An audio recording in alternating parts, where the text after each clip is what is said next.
Welcome back everyone dito sa latest episode ng Quadcom -1. This time naman si Krista na hindi natin kasama, but we're so lucky kami ni Mark Gambo na kasama natin ang ano ba, Man of the Month? Parang Yes. every 3 days nasa ano na naman kasama The natin. year. Of the year. Oo, Man of the Year. Saan na yung FTMM calendar? Ano yung naalala mo yun?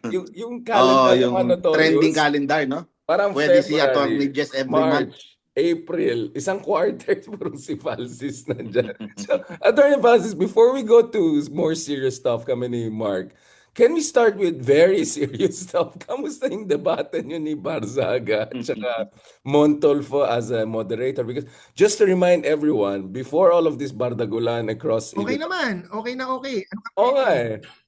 eh. I mean, just to remind Blockbuster. people how Blockbuster. OG, just to remind people how OG you are, Jez, no? So, I think the first time ever sa Pilipinas nagkaroon ng something debate between DDS and the whatever other side. Actually, kasama ko si Jez nung dinebate namin a certain person na hindi na worth mentioning kasi baka mag-feeling na gusto magdebate sa atin. Pero ang tapang ni Jez, and this is at the height of power of Duterte's 2019, di ba? Yung mga 93% approval pa ni Digong. So imagine, kami ni Jez, Abel Quintos, and couple of friends, and then the room is full of DDS, pero wala kaming pake, di ba? I think that was the most lopsided debating.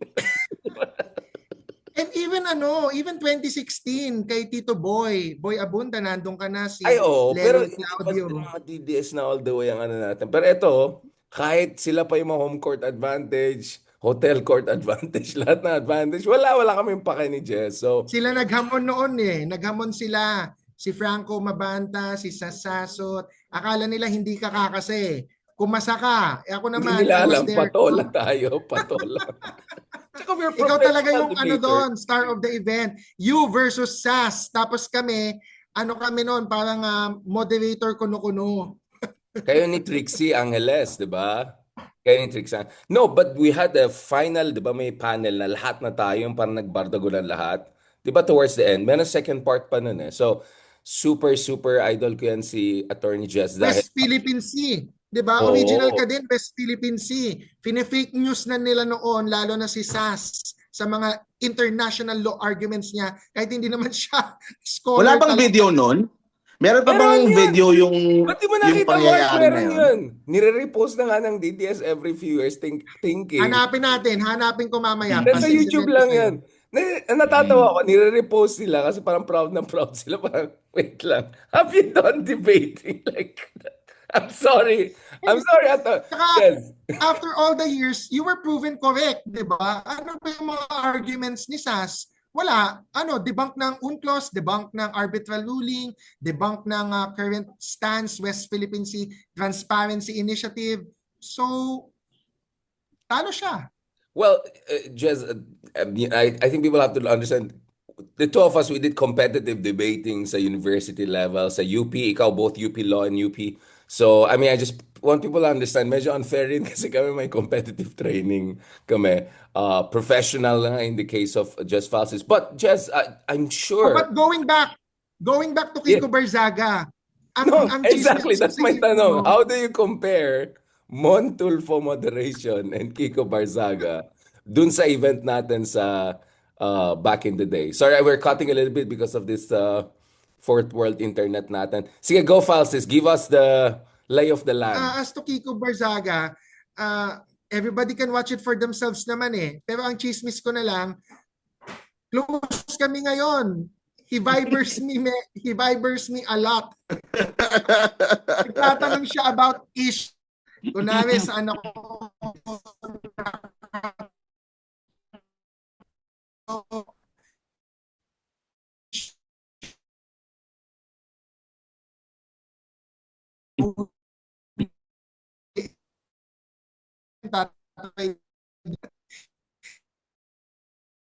Sharda, Kumukuha ako ng sarili kong internet just in case. I'm sorry about that. Just, pwede mo ulit. parang hindi niya din kabisado eh, no? Wait. Back to live na Hindi nga tayo. alam sasagot niya. Wait. Back to live tayo. Hindi siya nag-research. Oo. Oo. Wait, guys, sorry. Tsaka kapag Sa may bagay, debate, nito lang, 'di ba kapag may nito debate, lang naman siya nag, you do ha? debate preparation. Kapag may debate, Oo. you will do some debate Oo. preparation. Mga 'Di possible ba? question. So ano nangyari, Jez? Ano yung nangyari dun sa debate? What was their Paano, circumstance? paano to, Richard? From the Na, start? Now, we just redo na lang the part na, no? The part on... Then, yeah. nag-record pa siya, so we're just back actually. Can we just start again, Jess? Just you were saying, so Okay. how did you arrive at the Pero belief? just to recap, Oh, recap na lang tayo. oo. Go, go.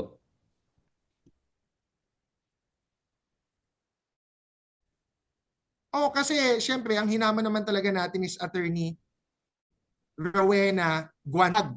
Siya talaga hinahamon natin mag-debate.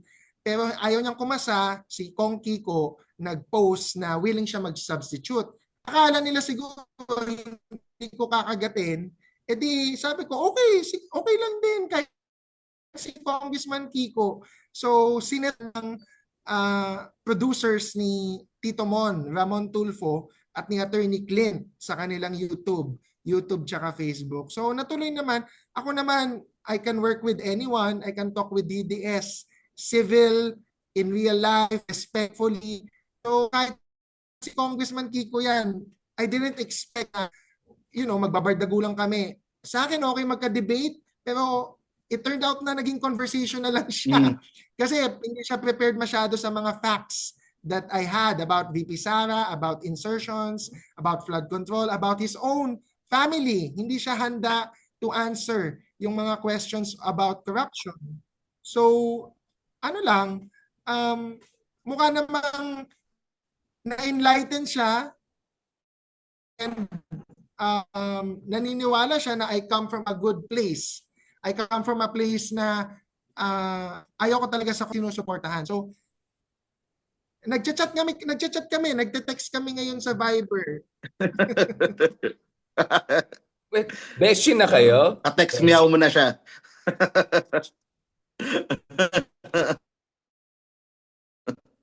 Nagko-comment nga, tirahin ko siya eh. Post. Nahiya ako ngayon. Pag tinira ko siya, baka malungkot siya. pero ang nag-stand out na clip dun sa debate nyo, yung part na siya, kurap ba yung pamilya niya, sinungaling. Kasi it's so easy. Sabihin na, hindi kami corrupt. Mas corrupt si ganyan. Mas corrupt si ganyan. Hindi niya masagot. Ang dami pang paligoy-ligoy na mental gymnastics na ginagamit. Pero Nadamay what pa. did you think of that? Nadamay pa si Nelson Mandela. Oo. Nelson Yung Mandela Mandela, na hindi ko nakayanan eh. wala namang accusation of corruption at political prisoner siya based on bogus charges. Nadamay pa na si Nelson Mandela nga daw legally pinapakulong or guilty pero in reality hindi naman daw guilty. Parang yun yung palusot niya na pwede daw maging mukhang masama, mukhang malinis or mukhang madumi legally pero politically hindi. Pero ang simple ng tanong, di ba? Nagnanakaw ba kayo o hindi? Magnanakaw ba? Corrupt ba kayo o hindi? Diba? Ang bilis na sagutin ng ganun. So, anong nag-stand out sa ano niya? I mean, may nagbago ba sa impression mo sa kanya from just seeing him sa television na tapos ngayon nakasama mo siya tapos nagte-text pa kayo? May nagbago ba sa tingin mo sa kanya? Wala kasi when I watch him on his interviews, Jessica So, kahit kanino, when I see his Facebook post, ang dating sa akin kasi bata pa siya eh. Ako pinagdaanan ko na din yun eh. Na na parang naive, na I think I can do anything, pero sa totoo lang, ang dami ko pang kakaining bigas, may gatas pa ako sa labi. I'm now on the other side eh. And even now, I cannot say na perfect tayo, di ba? Every day, I study every day. I try to learn and read about current events and industries. So, siya kasi talagang mukhang naive pag sa interview na akala niya alam niya lahat. But apparently, he doesn't. Kasi yung mga facts na sinasabi ko, hindi niya alam. Maski yung mga talking points sinasabi ko, kahit yung mga simpleng DDS talking points na alam mong ito yung sasagot nila parate pag sa ganyang issue, hindi niya kabisado hindi niya masyadong, sa bagay, kailan lang naman siya naging DDS talaga, di ba? At saka Before kailan lang siya nag-unit team siya, na-interview tas and before all. I mean, di ba Mark? I mean, kailan lang naman siya na-interview. I mean, we got to know about his existence. Wala naman anong taong na yan. At saka yun yung criticism ko, at Jess, of the yung napapress media. hard. Yeah, the media never, Kasi yung Mark, interview sa parang kanya minsan soft exactly, soft interview lahat. Oh. Ang tawag doon, meron term dyan, yung mga pocket interviews lang. So I think you're the only one who did proper journalism, if Kid I can gloves. call that. Exactly, yeah. Fluff Oh. piece pala, fluff ang tawag dyan. And yung nung kinall out mo siya doon sa yung ginawa niya kay Ako, the late congressman. Kasi hindi nako-call out kapag nagiging bastos sila, kapag may nasabi mo sa kanya na you were disrespectful and We know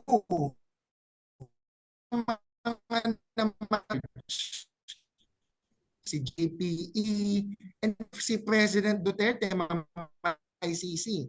So obvious sa akin, and yet siya, he celebrated the death of Pong Akop. So may inconsistency there or hypocrisy on his part.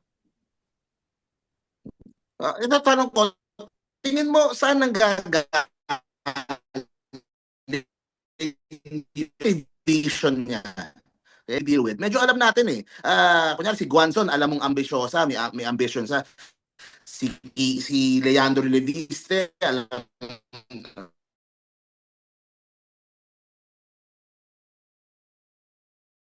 Kasi baka umiyak na siya Nag-CR break pa nga siya ang aking dyan, educated guess and analysis is nung namatay kasi si Kong PD Barzaga, yung tatay niya, namatay 2024, ang naging caretaker ng kanyang district ay si Speaker Martin Romualdez. Okay. And unlike yung mga ginagawa ngayon, kasi noon wala pang Supreme Court ruling Ngayon, kailangan may special elections. Noon, the mother, si Mayor Jenny Barzaga, and si Kiko Barzaga, they wanted special elections para maupo na kaagad si Kiko Barzaga. So one, the House did not do that. The House did not give a recommendation sa COMELEC to hold a special election. One. Second, we should remember 2024, that's the height of flood control as well. No? So may accusation si Kiko Barzaga kay Martin Romualdez na kinorner or hindi napunta sa Dasmariñas or maybe sa mga Barzagas yung flood control projects and the other allocations ng Dasmariñas district, hindi daw napunta. Allegedly, the insinuation is napunta kay Speaker Martin. So, personal yung galit niya. May axe to grind. May axe to grind. Oh, I didn't know that backstory at all. Parang si lang yan, Rowena Guanzon, na humihingi siya kay Martin Romualdez noong 2022 na ilagay na siya sa role of congressman para hindi na magkaroon ng jurisdiction yung COMELEC at hindi na pumunta sa Supreme Court, pumunta muna sa House Electoral Tribunal yung kaso niya. Kaso hindi siya pinaupo. Hindi siya binigyan ng certification of assumption ni Martin Romualdez. So galit na galit siya. So hindi ito opportunistic pakit sa DDS lang. May hugot lang, nilabas ang hugot, nagkataon lang swak yan sa DDS narrative. And then sinakyan niya basically from there. And then luckily for him, no journalist took him really to account dun sa mga ek-ek niya until you. But the moderator was Montulfo. Kasi ang weird ng position niyo, nandun kayo sa gitna, para kayong cockfighting na nakaganyan kayong pareho. Tapos dalawang nandun. What was that setup, bro? Parang ang awkward. Ang awkward. Ang awkward. Totoo. Sabi ko nga, ang suggestion ko na Tito Mon tsaka Attorney Clint. So, podcast kasi nila yon. As their podcast, nag-invite sila ng guest, usually isa lang. Eto nga, since may debate, willing sila mag-host, tinabi kami doon. Sabi ko, next time, dapat the host should be on the sofa.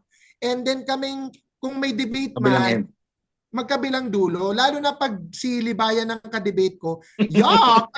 Ayoko siya kaupo. No way. Pero yun nga ang awkward eh. Parang, hindi ko alam kung maawa ko sa'yo or kay Bansaga or something.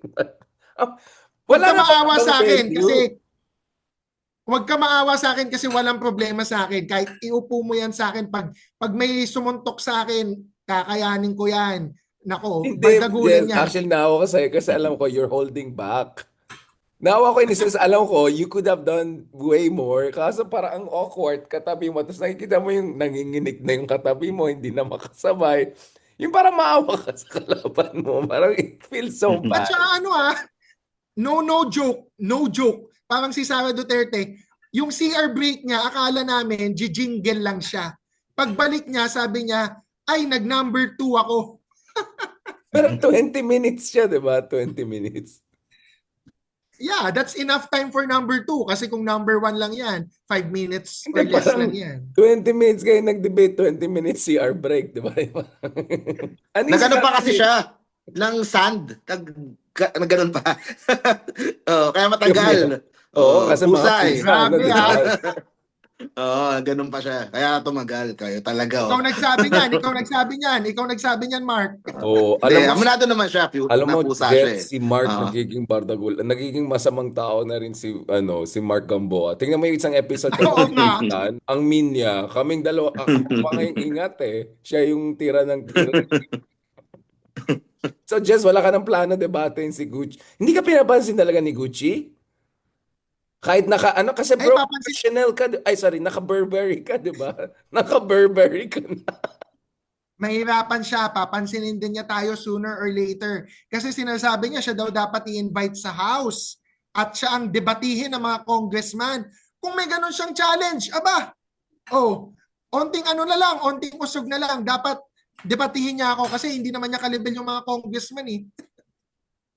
Natawa ko doon na hindi ka daw ka-level niya kasi candidate siya for Senate. Since when? Nung mag-feeling ka mag-candidate, biglang meron ka ng ibang level sa buhay. Sana magka-candidate ka na rin, Jess, para lang. Tsaka hindi pa naman siya nagpa-file ng certificate of candidacy eh. Kaya nga, hindi ko Matakot siya. maintindihan. Matakot siya kasi pag ako nag-file ng certificate of candidacy, wala namang mawawala sa akin kasi barangay kagawad pa din ako. Lalo na kung manalo ulit ako for Feeling 4 ko, years. disruptor ka. Baka kayo ni Ronald, manalo pa nga kayo sa lagay na yan eh. Kasi they're trying to be disruptor, di ba? Yung trying hard na disruptor, wala naman silang di ba? Ang problema, pag pumatol na tayo sa kanila, biglang magigets nila, shit, ito yung mga totoong disruptor talaga na walang yan. Tapos si Guanzon bibigyan- wala dun sa dun sa Rage na coalition na launch. Wala siya sa Oo, mid. naharang kaya ni Atty. Kasi Topacio. nandun si Topacio. Oo, Ito, bibigyan hindi ko siya kayo ng nakasama chismis doon. Bigyan ko kayo ng chismis. May May isang abogado talagang matikas ang tindig niya. Tikas ang tindig. Si Tikas tindig na lawyer, nag-send ng feelers doon sa isa kong kaibigan or kasama sa trabaho, willing daw makipag-meeting sa akin dahil gusto daw niyang pabagsakin talaga itong isang dragon. Itong dragon, talagang tuloy ko daw yung ginagawa ko. Sabi ko, wow, the enemy of my enemy is my friend. Ano bang Viber group ngayon? So meron kang meow sa Viber group ko. Meron ka ng meron ka ng enemy of my enemy. Baka mamaya nasa SMNI ka na, Jeza. The ratings are going. Baka ma-recruit ka. Baka akalain nyo DDS ako ha. Hindi. Lumalapit lang yung ibang DDS kasi alam nila maayos ako kausap. Maayos ka kausap. Kaya nga nagtaka ako. Naawa ka pa sa kalaban mo kay Meow Meow. Parang na-trauma siya sa'yo. Okay na yon. Hayaan mo na yan si Meow Meow. Kasi He gained a new friend. He gained a new textmate. Okay na yun, di ba? Not May bad. Viber group na. Yung isang Oo, kababayan ko, hindi mo daw papatulan. Yung dinabata ni Kristan. Yung isa pang attorney na kababayan ko from Baguio. Hindi, si Libayan nga, sa April 27. Matutuloy. April Ay, shoot. 27 kay Ramon Tulfo din. Sa Ramon Tulfo, hindi siya sa online.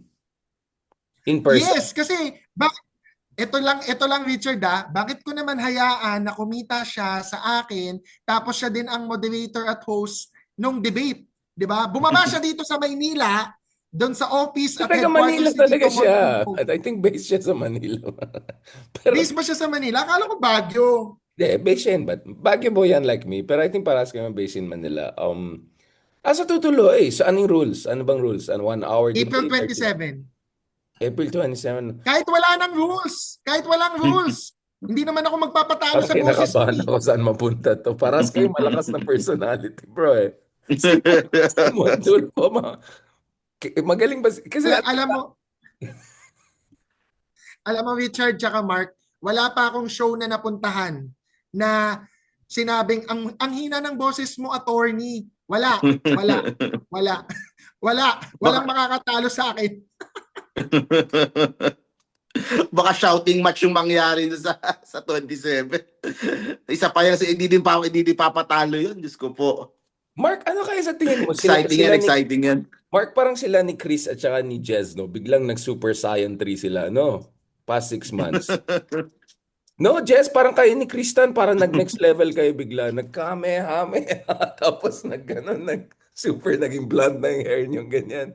Where is this coming from, Jess? Sa tingin niyo kailangan na mag-level? Are we smelling blood? Is that what's happening now? Feeling ko that's a good sign din talaga for our movement kasi nung flood control, talagang the awareness of the people and the interest of the Filipino people was very high. So si Lovely Granada, hindi lang ako, si Christian Isguera, kayo, Shelo Magno, etc. Si Ronald Llamas gumawa ng sariling page niya. So from the Excuse me, flood control, talagang Associate Justice Ronald Llamas. Let's be very clear about this. si Edwin Lashierda, tsaka si Barry Gutierrez, lahat naman Hindi. Jez, Erwin Lashierda. Nakita mo yun dun sa survey na Erwin. Presidential or senatorial? Sorry. Go ahead. Sorry. Yeah. So I think ang maganda diyan, tayo, we just do our job. Talagang dati pa naman tayo nagko-call out, nagpo-post, nagko-comment, nagba-blog.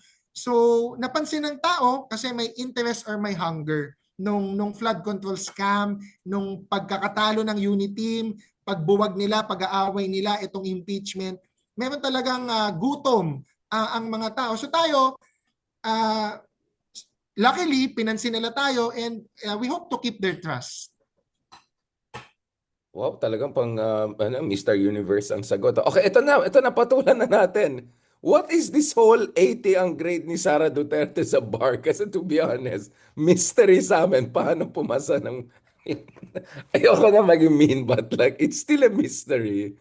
I mean, yes, Digong also passed the bar, but like, you would have expected may mga minimums ka makukuha once lumampas ka sa ano na yan. Butas ng karahay na.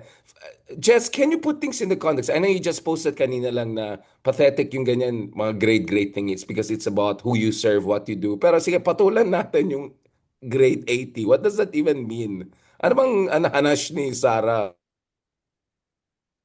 Well, alam mo naman sa mga diktador or pasista, they do not like personal attacks on their character or the mythology that they're trying to build. So, ang mythology na gusto nila talaga, si Sara, magaling na abogado kasi ang magiging kalaban niya for 2028 is si Leni Robredo, which dati Na pa abogado may rin. propaganda against, na abogado din. And may propaganda na second taker si Leni, bumagsak sa bar, hindi magaling na abogado since way before. So, etong statement ni Sara ang nakakatawa, sabi niya, out of all the lies, ito ang papatulan ko. Hindi niya pinatulan yung ibang mga sinabi ni Madriaga. Ang pinatulan niya ay itong kailangan daw niya ng tulong para pumasa ng San Sebastian kay Attorney Na-hurt siya Kilala. doon. Doon siya na-hurt. Na-hurt siya doon. Kasi nga, ano niya yun personal mythology niya yun. Na abogado ako and magaling ako, kaya pwede ako magpresidente. She's the opposite of Digong, di ba? Remember si Digong style niya, pasang-awa lang ako, di ba? Yung self-deprecating false humility, yun yung style ni Digong. But Sarah is different, no? Si Sarah mukhang hindi ganun ka, kasi you have to be secure eh. You have to be confident to self-deprecate. Yun yung wala sa kanya ever since, di ba? Jess and Mark. Mm. Mark, ikaw, what do you Oo, think? baka that's what makes her more dangerous eh. Pag ano, si Digong may ano pa eh, may kumbaga he can laugh at himself pa. Yeah, minsan he would do self-deprecating jokes. Si Sarah baka ano eh, nakita natin how she would lose her temper, how she would sometimes be unstable, emotionally unstable. So si Digong calculated pa eh. Alam mo minsan yung mura-mura niya kapag yung mga inaaway niya, alam mo calculated, more like an evil genius pa nga minsan lumalabas eh. Kay Sarah, baka she wants to be on the level of her father, pero hindi, medyo malayo eh. At doon siya nasasaktan dahil merong mga allegations si Madriaga ng ganun sa kanya. Na parang pasang-awa or parang nakakaawa yung kanyang effort ng pumasa. Parang, Oo. oo, Questions her, ano, her competence. Pero, to be fair, competence. I'm not doing this because may ma-accuse na naman sa atin ng misogynist. To be fair, there's a very good article I suggest by Pia Renada about yung episode na nag UFC si Sara Duterte. And according to Pia Renada, and I think this was also quoted by Patricia Evangelista, yung isang kasama natin sa debating world dun sa book niya.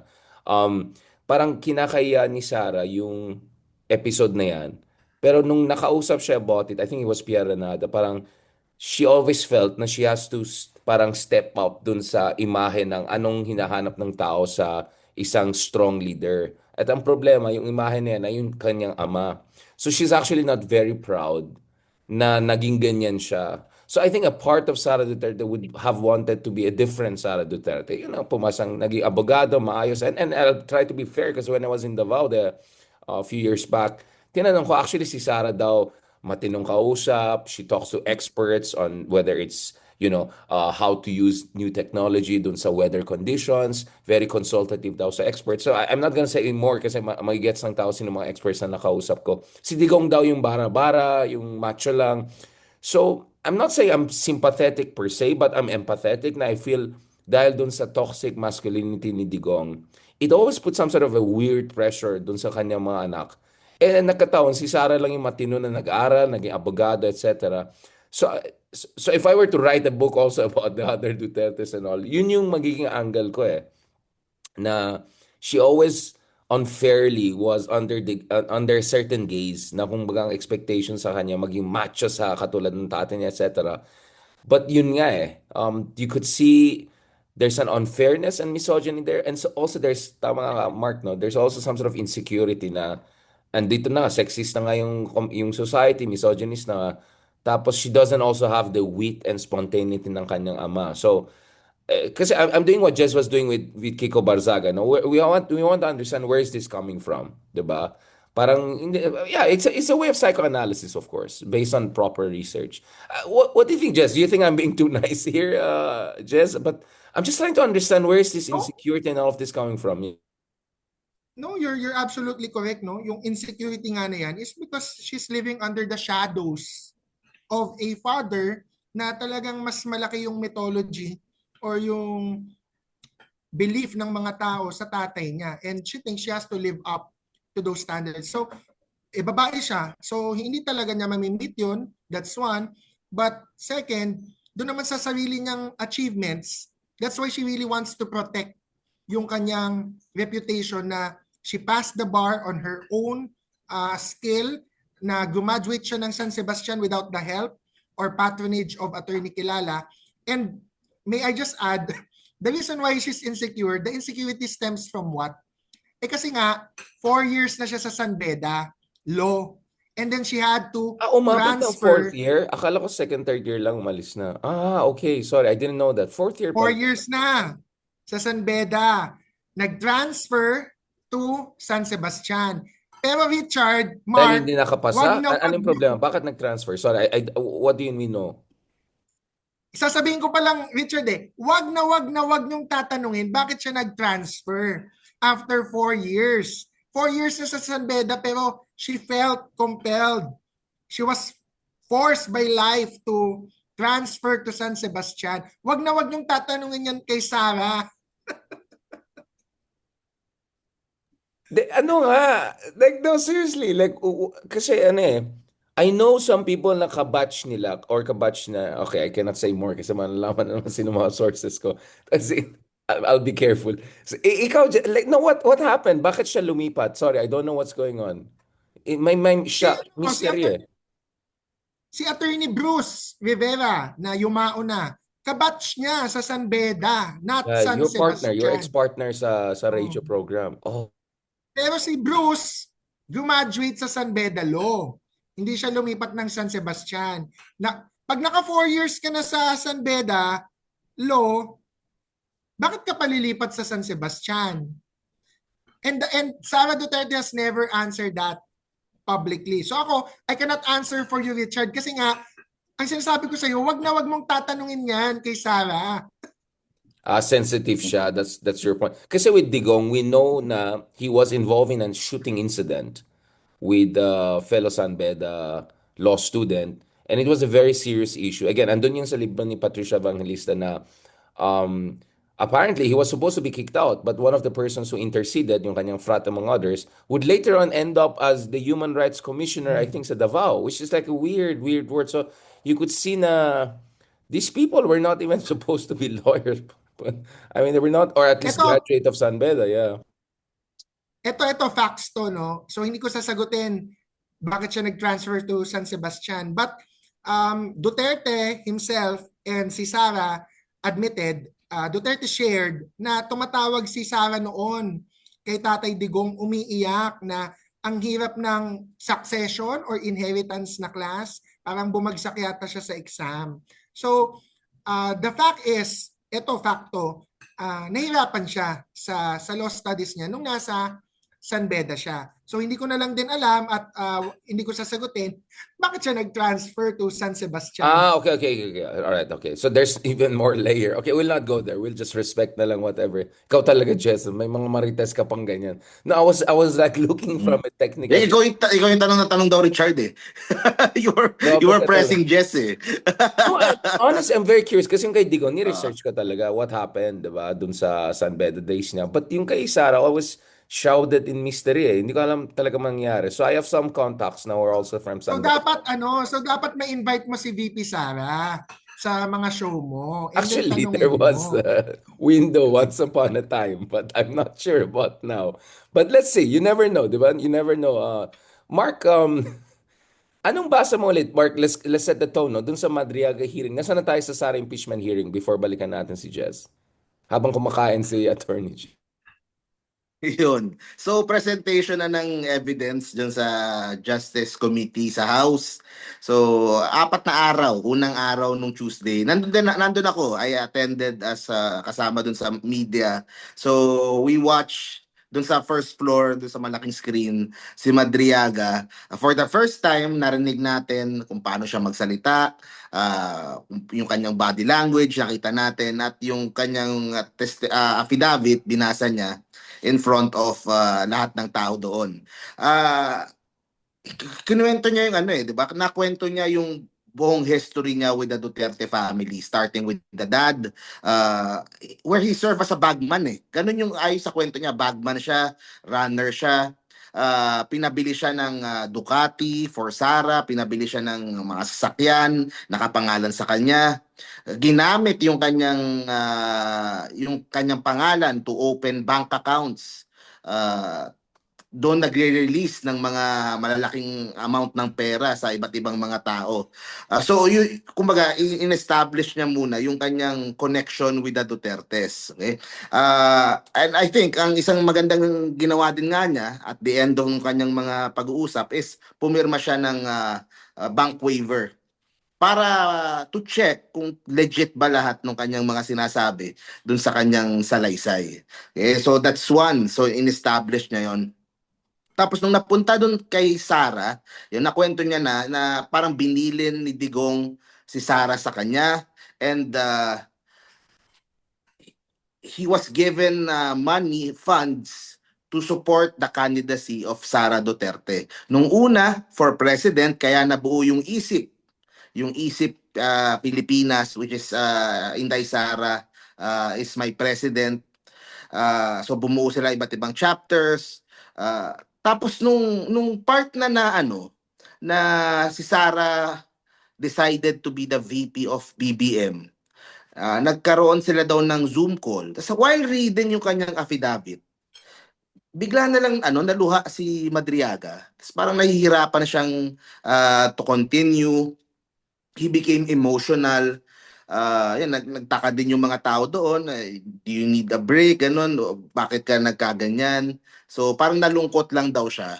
And yung naisip namin at that point, na itong si Madriaga truly loved siguro the Dutertes. There was the sense na talagang he was truly devoted to them. Na boss niya, pero naniniwala siya talaga sa kanila, and yun, siguro syempre kasama na doon mas mabibigyan siya ng mas magandang kabuhayan para sa pamilya niya. Pero he truly believed dito kay Sara Duterte. Kaya ganun na lang siya naluha, naiyak. And he felt na nalungkot siguro siya kasi nga he was betraying yung pamilya na pinagsilbihan niya, and he once loved. Kaya gano'n na lang siya nasaktan. Siyempre sasabihin ng iba, drama lang yon, pero nandun kami, nakita namin na yung Right. emotions flowing out of from him. At hindi Yung yan lungkot fake, niya, oo. naging galit nung pinag-usapan na si Harry Roque. Yun. From una, kinukwento niya yung kay Digong, tapos lungkot dahil dun kay Sara Duterte, supporting Sara, tapos galit. Unong pinag-usapan na itong si Harry Roque, and of course ang importante ding revelations is kung bakit siya lumantad, kasi may tinulungan na siyang mga farmers nga na from the land grabbing issue sa Bataan, yung first Bataan na connected kay Harry Roque sa kanyang misis. Right. O tapos sinumbong daw niya kay VP Sara, pero hindi pinansin. Hindi pinansin ni Sara. Tapos umabot sa punto na doon na nagkaroon na siya ng kaso daw na kidnapping, na abogado si Harry So yun yung Roque, parang ano at niya, hindi yun yung siya hugot niya. natulungan. Diyan galing yung kanyang, parang yung Oo cracks in the coalition is because of Harry Roque. Na believe Oo kay eh. Baste kasi every inch as good as his dad. So baka may ganyan dynamic Yun. niya. Baste every inch. Every inch, oo. So siguro he felt betrayed. He felt betrayed na siya yung nilaglag. Pinili si Harry Roque na kampihan at hinayaan siya na makulong facing this, he was saying na made up charges. Diba? So ako wala akong idea doon sa kaso niya ng kidnapping. So I really couldn't say, hindi na naman natakil doon sa hearing masyado, and hindi siya kasama doon sa affidavit. Pero yung kita mo yung galit and yung inis niya dito kay Harry Roque. Kung pinigilan lang siguro nila Sara itong si Harry Roque na wag kasuhan itong si Madriaga, kung talagang made up lang naman yung kidnapping na yon, baka hindi siya lumantad na ganyan. Baka hindi niya nilaglag yung mga dati niyang boss, dati niyang amo. Kaya, yun. And syempre, aside from that, he gave details nung kanyang pagdi-deliver ng pera, kung saan dinadala, saan binibigyan. So, yun. So, para coming from his affidavit in support doon sa impeachment complaint na final against Sara Duterte. So, Jess, thank you so much, Mark, for that. No? Hindi ko alam pala na nag-in-person ka talaga. Nag-psychoanalysis na rin pala si Dr. Freud Mark Gamboa. Ikaw, Jess, I know you have to leave in 10 to 15 minutes. What is your read dito sa whole Madriaga expose? Kasi hindi ka namin kasama dun sa isang Quadcom. And also, where do you see yung mga scenarios, especially from the Supreme Court angle, in terms of Senate angle? Saan mo nakita mapunta yan? Ano yung legal analysis mo? Well, Madriaga is really credible kasi the way he presents himself and yung sa story niya, sabi nga ni Mark, ako ang takeaway ko dun sa pag-iyak, it proves he was a DDS. DDS si Madriaga noon. Kaso nga lang, napilitan because of circumstances, hindi siya pinaniwalaan, siya pa yung nilaglag, pinaboran si Harry Roque, imbes na siya na parang dapat siya yung mas trusted. Sa belief niya siguro, no? Na dapat siya yung mas trusted, siya yung nilaglag. So, talagang ano yan, most credible witnesses that we have in Philippine history were insiders na trinidor yung amo nila. Let's just look at Chavit Singson na inambush allegedly ni ERAP or pina-ambush ni ERAP kaya siya nag-testify. Si Ben Hurluy na dinetain at quote-unquote kinidnap or illegal detention ni Napoles kaya nagkaroon ng pork barrel scandal. Kasi kung wala yun, kung walang ambush kay Chavit, walang illegal detention kay Ben Hurluy, malabo na sisingaw yung mga ganong issues na nilabas nitong mga witnesses. So, etong kay Madriaga, we don't have to think he's a saint. Hindi siya santo. Pero the fact na insider siya bolsters actually his credibility. Now, legally, si Madriaga, his credibility will still be tested naman kasi nga hindi pa naman siya nako-cross-examine. Hindi ko inaalis yung possibility that he could crumble under the weight of questioning and other evidence that Sara's legal team can present. So, hindi naman tayo bias, no? Hindi sarado utak natin. As to the Supreme Court, I doubt that they will TRO the House kasi nga if they wanted to TRO the House, I think they would have already days ago or weeks ago. So, since walang TRO na lumabas, and si Kong Jervil naman is a very great lawyer who's following the law strictly to the letter, and mahirap siyang i-accuse ng Supreme Court of being biased kasi nga pinipigilan niya yung mga probing questions even sa quote-unquote sa mga kaalyado or sa majority bloc. So people will not believe the Supreme Court if the Supreme Court issues a TRO. Ngayon, as to the Senate, I think this is putting on my political hat, not as a lawyer, dear Supreme Court. The reason why the Supreme Court could politically void and annul the impeachment proceedings last year is because nandun pa si Senator Chis Escudero as Senate President. And I think they knew that Senator Chis would likely comply in terms of either archiving or stopping the impeachment trial. Ngayon kasi, with Tito Soto as the Senate President, and I'm not saying he should disobey, I'm just saying, in realistically or factually, even if mag-TRO ang Supreme Court, I don't think Senate President Tito Soto will follow it. So, ang Supreme Court all over Will the not world, follow as it a by political, reasserting prerogative of the Senate on this issue? Like, what will be the legal basis of Senator Soto's? yes, by asserting their co-equal status, the exclusive power to try the impeachment case under the Constitution. So, ano yan constitutional crisis. And I'm not advocating for it. I'm just saying, in history, sa United States, may mga ganyang examples na Marbury versus Madison, na it's a game of chicken Unang magbe-blink. So I don't think the Senate will blink under the leadership of Tito Soto. Pag na-oust siguro siya, pag nagkakudita, baka mas likely for the Supreme Court to rule, to issue a TRO, if ever. Pero nga, politically, I don't think they can do that now because the credibility of the Supreme Court also lies in their ability to implement their order. So if they issue a TRO and hindi siya susundin ng Senate, what can the Supreme Court do? Legally and realistically, in terms of police, in terms of sheriff, in terms of military, and I'm not advocating for it. I'm just saying, if push comes to shove, pwede silang i-ignore. And this happened during the Marcos years, but that was for a different reason, martial law. FM, as the president, ignored certain orders of the Supreme Court. That's why the Supreme Court under FM, senior, was very pliant to the executive. Ngayon, I'm not saying it's exactly the same. I'm just saying, what can the Supreme Court do against the political branches if the political branches don't follow the order? Although the Marbury versus Madison was about judicial review, diba? In terms of it's more like the judiciary asserting itself. But nevertheless, Attorney Fast, I remember I heard a lot of argument last year from hindi si Associate Justice Ronald Llamas, but former Associate Justice Carpio, among others, arguing also na meron tayong jurisprudential basis from you. Can you explain why is the US case relevant for us? Kasi minanta, sasabihin naman ni Robin Padilla, di naman tayo kano eh. Bakit tayo nagsasite, nag-invoke ng US precedents for our operations dito? Well, in terms of Supreme Court rulings ng US Supreme Court, we don't invoke it as precedents.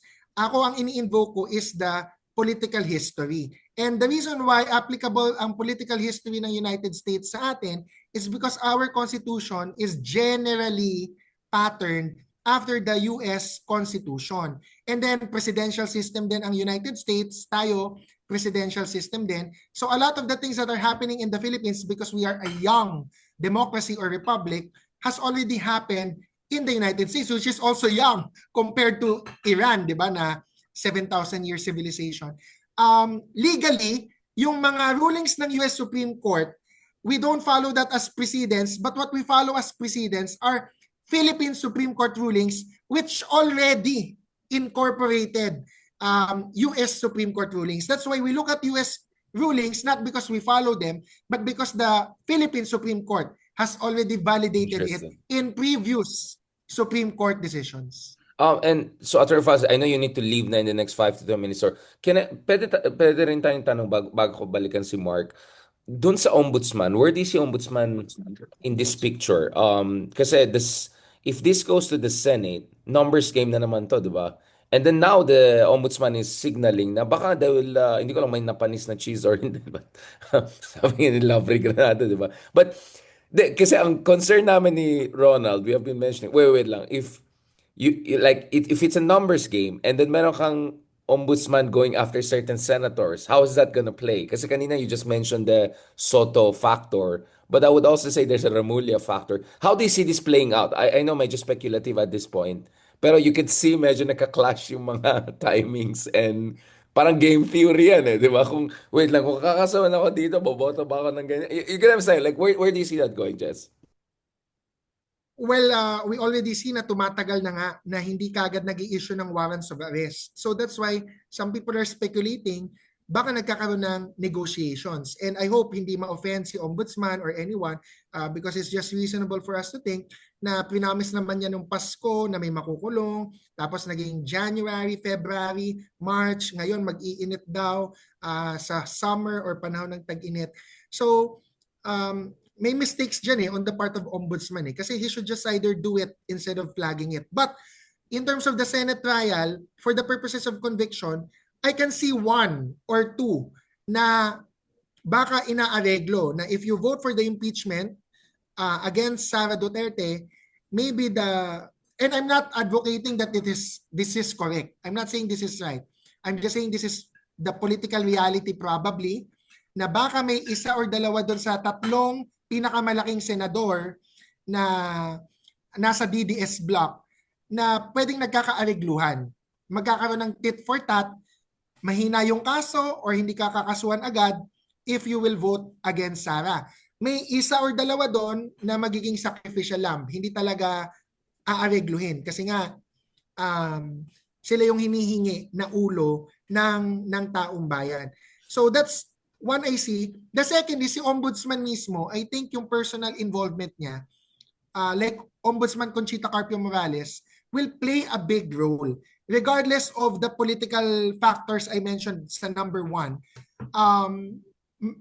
kayang-kaya pa din makakuha ng administration ng 16 votes if the evidence clearly shows it. Kasi panahon naman ni Corona, madami din dyan mag-a-acquit sana ma-acquit sana si Corona noon. But Ombudsman Conchita Carpio Morales testified and nagkaroon ng dollar accounts, revelations. So nag-move yung needle ng evidence, nag-move yung political climate. So hindi ko sinasara yung doors for the role of the Ombudsman to ensure na magkaroon ng votes necessary to convict VP Sara. And then papunta tayo sa last part, just before we part with you and balikan ko si Mark.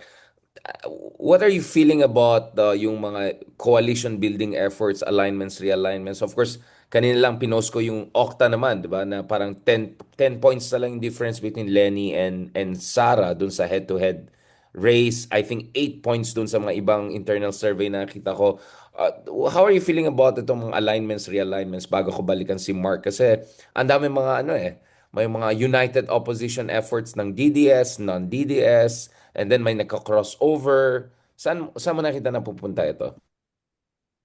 What I always advise is there should be no explicit or formal endorsement of BBM of any Pinklawan candidate, whether that be Mayor Lenny, Senator Risa, Senator Bam. But what is a good movement is an anybody but Sara movement. So what people can unite on, Marcos loyalists, Pinks, independents, if they want to preserve democracy, if they know that Sara Duterte is corrupt and they don't believe in her, everybody, I think, will naturally converge or coalesce behind a candidate as long as isa lang yung tatakbo. So it requires the political elite na parang sa Hungary na wala nang ibang tatakbo. Isa lang ang tatakbo against the incumbent, and then all the votes will naturally coalesce against the opponent of VP Sara. So I hope that comes out to be that is what happens. But if not, then we should still move to unite the votes, not the politicians. And ano yung mga red lines dapat if ever yun, I mean, kahit naman subtle yan or hindi direct. Ang concern ng iba dyan is baka naman may deal din kayo na you won't go after certain people if they support you against Duterte. Like, how do you see that working out? I know hindi ka Ronald Llamas, but this is a very poignant. Ito yung tanong ng lahat eh. Wala naman libre sa politika eh. So with any coalition building, may ano yan eh, may mga trade-offs yan. Ano yung mga nakikita mong potentially ways to make sure na may credible candidate na also hindi ma-sacrifice ang long-term accountability? I think dapat clear pa din na lahat ng sangkot dapat managot, pero ang caveat diyan to appease the other parts of the coalition na baka matakot at hindi sasama sa coalition ay just follow the evidence. Basta nandun yung evidence, susundan. Kung wala, edi baka makalusot sila. So pagalingan na lang yan dun sa mga ibang sangkot na walang evidence na lumabas against them. And I'm not advocating that. I'm just saying that's the political reality na mahirap din for the common candidate to promise any promises except to just follow the evidence. I think that's the simplest promise that any unifying candidate can give to the political elite and to the public that will appease both of them. Salamat, Attorney Falz. I know you need to go na, but just in case, balikan ko rin si Mark, no? So Mark, let's balikan natin to. So Mark, anong basa mo dito sa mga events ng mga kaibigan natin na nagsama-sama dito? At kasi Yung sa pinag-usapan Ridge. natin off the record, I mean between us dun sa chat group natin, like, oo naman, kailangan ng coalition. Pero hindi naman pwede saling pusa, di ba? At kung saan-saan mapunta, baka ma-hijack pa. Pero I completely agree with you, Mark, na ang sabi ko lang, the devil is in the details. So paano mo i-configure yan? So what is your read on this issue? Hindi, yun namang sa Rage Coalition, it's the same group, it's the same people, nag-rebranding lang sila, pero they made clear their intention na tuloy-tuloy na to. Sara Duterte is our standard bearer. Kung sakaling siya ay ma-impeach or may mangyari na hindi siya makakatakbo, Baste is our next in line. So they just kinlaro lang nila yung kanilang magiging direction for 2028. Ang naisip ko lang din after seeing that, maybe for the pink side, medyo in a way ganun na din eh. To make the intention clear. Kasi sa ngayon, ang nangyayari parang sino kaya sa between Risa, Lenny, Bam, kahit sino sa kanila. Pero dapat siguro yung Liberal Party kasama nung mga ibang aligned na partido, make it clear na ang intention natin is to participate sa 2028 And we will try to regain back Malacanang, and we will end yung uh, yung 12 years na pamumuno between this unity Marcos Duterte, na we saw na kung anong klaseng administration yung that happened with the Dutertes, puro patayan, puro mga kung ano-anong impunity. Nakita din natin sa Marcos admin na of course yung flood control issue na yan, dyan naman talagang sumabog. So we are aiming to bring back good governance sa Malacanang, and yun yung goal ng aming coalition.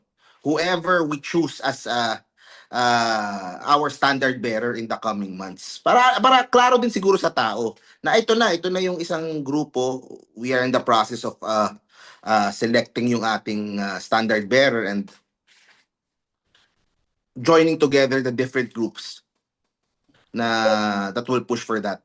Correct. And Mark, since nakadilaw ako, the Brazil dilaw ito. Ito yung dilaw na very proud ako na sa Brazil. No, but balikan ko to, Mark, no? Kasi realistically, kung ikaw si BBM, susuportahan mo ba isang candidate na parang nandidiri pa sa'yo or lumalayo sa'yo? Parang, oo, para sa tayo, ayaw natin bumalik ang mga Dutertes. Pero kung ikaw si Marcos, ano kaya sa tingin mo ang calculus ni Marcos for them to support the pink candidate or the progressive candidate? Di ba? I'm just being realistic here, di ba? Kasi may debate dyan eh. Yung sinabi kasi ni Jez na hindi pwede open endorsement. Ako naman sabi ko, feeling ko, realistically, baka hybrid ang mangyari dyan. Whereby, at the very least, siguro sa ibang regions, BBM will demand na, ano ba naman, susuportahan ko kayo, tapos nandidiri lang kayo sa akin, o lumalaya lang kayo. Parang hindi naman pwede yan, pare, di ba? Parang ano yun, user-friendly na, i-dump mo lang ako. So realistically, net negative naman talaga siya in certain areas, but in the north of the country, BBM could be a net positive actually. So, baka hybrid ang mangyari. Definitely. Yun nga eh, but I know in terms of optics, magkakaroon ng sige, allergy na lang. Allergy yung ibang pink candidates to be next to BBM. But I don't know, kasi sensitive issue yan, Mark, dahil may mga nagsasabi, mga kaibigan natin na one of those pink candidates na minention natin ay mas bukas sa more explicit coalition with the admin. And anyway, kung hindi tatakbo yung isang pink candidate, pupunta rin naman sa kanya yung pink. And then kung medyo open naman with BBM, kahit may mga mainis na pink, wala naman choice, magsistick naman pa rin. At makukuha rin niya yung loyalist. So medyo false yung argument na either or yung isang pink candidate lang. Do you get where the debate? Kasi may debate yan eh. Off the record, ang daming debate about that. I think on the record also some folks raised that.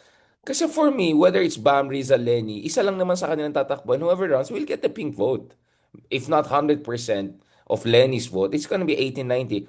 And tama ka, with BBM, you might lose some, but if you don't ally with him fully, you're not gonna get the loyalist base. But then again, some people will say you might lose the independent voters. So, yun yung debate Yun ngayon, eh. Mark, eh. Kaya nga hanggang ngayon, I don't have a That's final the answer. calculation eh. Oo, 'Di medyo ba? okay. When you make ito yung isang naisip ko din. Syempre, before any coalition will form, whether lantaran or patago, there will be negotiations. Ang punto ko siguro, yung pink side has more leverage pagdating sa negotiation. Kasi mas nasa delikadong posisyon sila BBM eh. Kung manalo itong si Sara, knock on wood, Lenny okay kay Sara. Si Bam parang okay naman doon. Hindi sila ganoon ka ano eh. Hindi sila ganoon ka.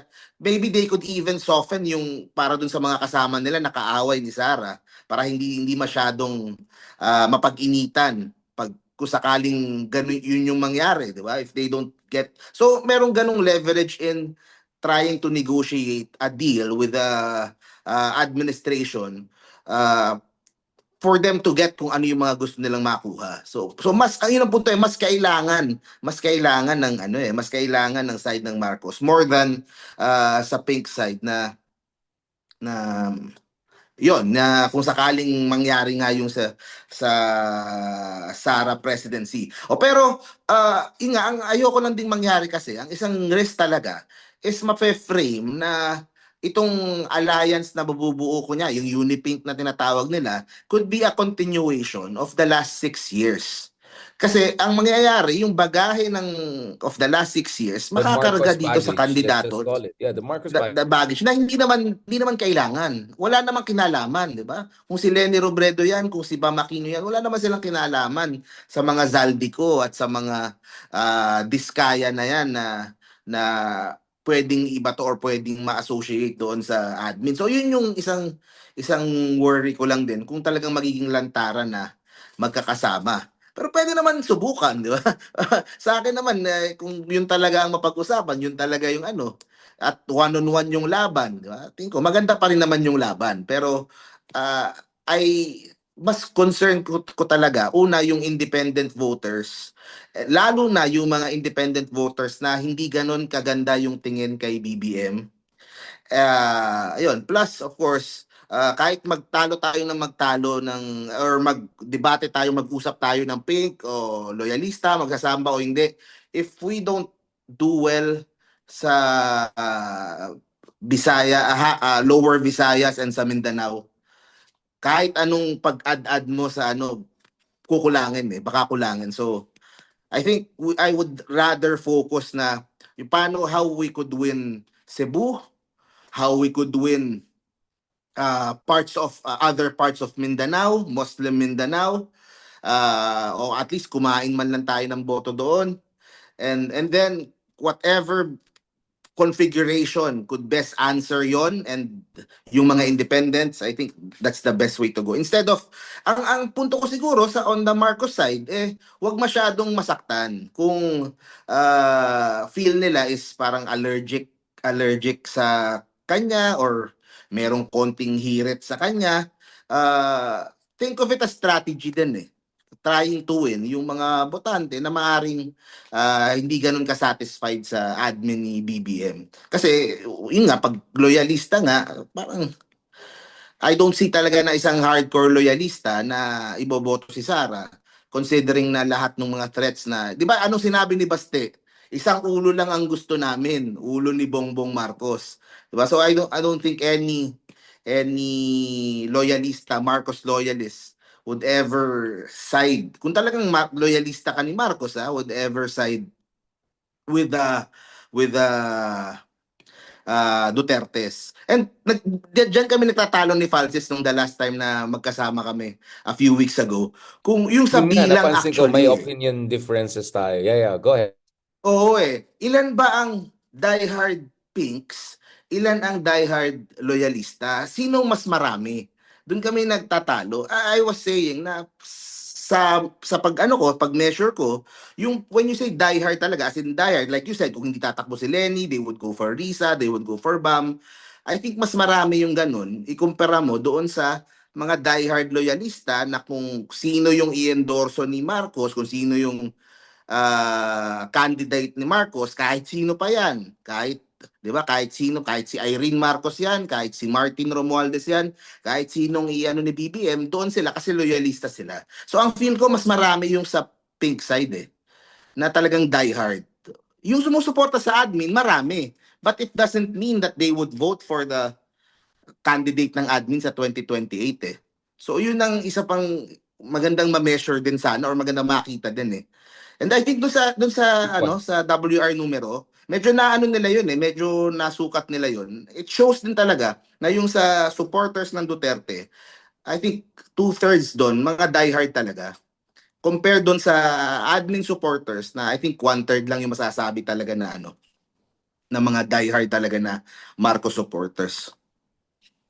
No, that's a good. Ang gusto ko lang makita ng tao, bakit wala pa tayong final answer? Kasi nga marami mga anggulo ito na pwede natin debatein. Kasi yung una-una, for me, hindi natin pwede pag-usapan ng any Unipink, Grand Coalition, whatever. Pero tama ka, yung leverage kasi sa pink kaya nga Unipink na siya, hindi na siya Uniteam 2, hindi na siya Grand Coalition. But having said that, para sa akin, actually Tulfos pa rin yung decisive factor dito whether tatakbo si Idol Rafi as president or as vice president, one of the Tulfo brothers. Sa tingin ko malaking factor yan because the Tulfo base Definitely. itself is very large at feeling ko kung hindi mag-endorse si Tulfo, sabihin natin hindi tatakbo si Idol Rafi, kung hindi siya mag-endorse ng clearly ng isa pang candidate, sabihin natin obviously the pink candidate, ang laki ng chance na actually mapunta pa kay Sara pa. Na you rather have Tulfo run rather not run, di ba? And then the other factors yung independence. Alam natin 40% siya the other year, ngayon down to 20-25%, lumilit at lumilit yung non-affiliated. So yun din ang labanan. So pag ang question dito is Lenny the most competitive? Is Bam the most competitive? Is Riza gonna... Kasi feeling ko, you could make an argument for Riza by saying, kung sakali si Riza yan, baka mas komportable pa si BBM kasi alam niya, Riza is as threatened or if not worse by return of Duterte than BBM, right? So parang dito sigurado ako all in na yan si Riza, di ba? With Bam naman, the argument is, ang lakas ng performance ni Bam sa Senate, of course, it's a different race from presidency. Pero alam natin si Bam, ang lawak nung kanyang potential reach eh. Dahil very calculated yung kanyang positioning and at the same time pink and progressive siya. So ang laki ng reach niya. So baka sa Aquino name pa, of independence, course. oo, baka sa independence, bentang-benta si Bam. So that's why I also made an argument for Bam. And then with Ma'am Lenny, the interesting with Ma'am Lenny is that she's even coy, and yet siya yung pinakamataas sa mga surveys na hindi Sara Duterte. Down to 10% na lang sa Okta. Another survey, I saw 8% na lang. And then with the 3 to 5% margin of error, basically competitive na yung race. Especially after itong impeachment, di ba? So you can actually make an argument for each of these three. But may mga unknown pa kasi tayo eh. In terms of coalition building, in terms of independence number. But for me, the Tulfo factor will be very big factor here. Doon talaga, I think, agree tayo. Ever since naman sinasabi natin in Mark eh. Nung 2021 pa lang, sinasabi natin yung Tulfo factor sa any kind of presidential race. And here we are, 2026, 2027, papunta tayo dyan. Maraming salamat, Mark. No? I really enjoyed. Again, my apologies dun sa mga internet connection natin earlier. I'm using na lang my roaming. Gumastos na lang ako para magandang internet connection natin. Salamat. I think we had almost 1,000 May live. last ano lang ako, Richard. Yes, bro. Please, go. Oo, hindi ako nasabi ko din naman nga before. Kung meron man lang talaga akong direction for the pink side moving forward to embrace yung other side ng party na could sometimes be critical sa admin din. To balance out lang, to show independence lang. 'Di ba? Nandiyan yung sa Guy Erice na ang ganda ng kanyang proposal ngayon na 70 pesos diesel cap. Na hopefully the party could embrace him more the same way that they do the other pink legislate the same way that they embrace Achel Jokno or Leila de Lima, 'di ba? Kasi si Ega Erice, meron din siyang sariling mga ginagawa na okay din naman. And another one of course is si Luke Espiritu na more on the progressive side or more on the left-leaning side to embrace a broader coalition. We won't agree sa lahat ng mga policies, sa lahat ng mga issues, pero we could come together to form a super umbrella, super coalition to go against kung sino man yung itatakbo ng mga Duterte sa 2028. Interesting. On that note, thank you so much, Mark. Balikan natin yun as we follow yung Sara impeachment. So talaga in person mo follow yan. So we're so lucky to have you, Mark. At tuloy-tuloy natin ito. Ang ganda. At least lahat naman tayo nag-quadcom na tayo. Try natin sa Saturday or early next week. Ituloy natin ang quadcom hopefully back with Kristan, our other superstar dito sa maliit natin grupo. And of course, guys, wag niyong forget, wag niyong kalimutan, meron kaming plano sana mag-Vismin tour na rin. May mga nag-comment na naman. No. I mean, because, yun nga excited kami na matuto sa mga perspektibo at saka magkaroon ng konsultasyon sa ating mga kaibigan, mga counterparts natin na mas magagaling sa atin in the Vismin world. Gusto natin kausapin. So hopefully, doon mga kaibigan natin sa Cebu, Iloilo, different parts of Mindanao, potentially we want to go to in the coming months. If you're willing to host our events and all, more than happy kami. But Mark, either way naman, gagawa tayo ng travel vlog, 'di ba? Regarding Travel vlog tayo. Oo. Di ba, parang I think sa Naga magkakaroon sila in the coming month na parang balloon festival or di ba? Pwede natin supportahan siguro yun or something. Exactly. On that note, thank you very much. Maraming salamat, Mark, and talk to you soon. God bless and mabuhay ang Quadcom Pilipinas.